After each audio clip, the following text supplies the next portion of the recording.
नमस्कार, मी सुशील भांदिगरे, जुना बुधवारपेठ सामाजिक कार्यकर्ता।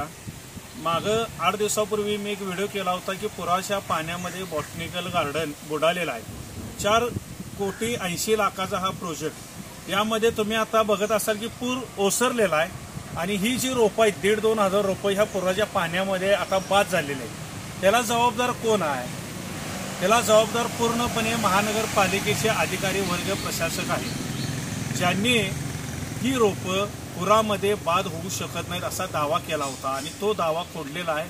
वनस्पती शास्त्रज्ञ महानगरपालिकेचे उद्यान विभागाचे सदस्य मधुकर बाचोळकर साहेब यांनी असं सांगितले की ही झाडं बाद होऊ शकतात। मग हा पैसा शासनाचा या ठिकाणी जनतेच्या खिशातला पैशाचं या ठिकाणी नुकसान झालेलं आहे।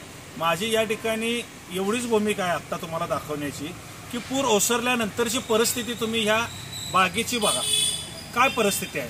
मुळामध्ये या पंचगंगा नदी तीरावर 4 ठिकाणी बागेचं आरक्षण आहे। एक पेरूची बाग आहे, वरती एक ह्या ठिकाणी बाग आहे आणि दुसरी म्हणजे पिकनिक पॉइंट सेंटर। मग 3-3, 4-4 बागा असताना परत या ठिकाणी बागेचं आरक्षण आणि बॉटनिकल गार्डनचा हा हट्ट कशासाठी? कशाला या ठिकाणी पैशाचा अपव्यय आपण करायला लागलेला आहे? बुधवार पेठ, शुक्रवार पेठेला मैदानाची गरज आहे। तुम्ही आम्हाला मैदान द्या, खेळायला खेळाडू या भागातनं तयार झाले पाहिजे। तुम्ही हेच बॉटनिकल गार्डन अन्यत्र कोल्हापुरात इतर ठिकाणी तुम्ही हलवा। आमचा काही गार्डनला विरोध नाही, पण मुळात गरज आहे ती बॉटनिकल गार्डनपेक्षा मैदानाची। प्रत्येक वर्षी मेंटेनन्ससाठी महानगरपालिकेकडे बागेला मेंटेनन्स राखायला पैसे आहेत का? आज कोल्हापुरात एवढ्या बागा आहेत, त्या बागेचं मेंटेनन्स बघायला महापालिकेकडे पैसे आहेत का? मग तुम्ही कशासाठी या ठिकाणी 4थी बाग या ठिकाणी तयार करत आहात? एक पिकनिक पॉइंट आहे, त्या ठिकाणी तुम्हाला साधं पाण्याचं बोर मारता येईना, त्या ठिकाणी पाणी नाही। मग या ठिकाणी तुम्ही काय साध्य करायला आहे?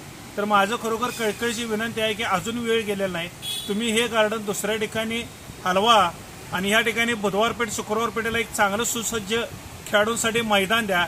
ही मागणी आमची आहे, अन्यथा आम्हाला जुना बुधवार पेठ, शुक्रवार पेठेच्या वतीनं तीव्र आंदोलन करावे लागेल।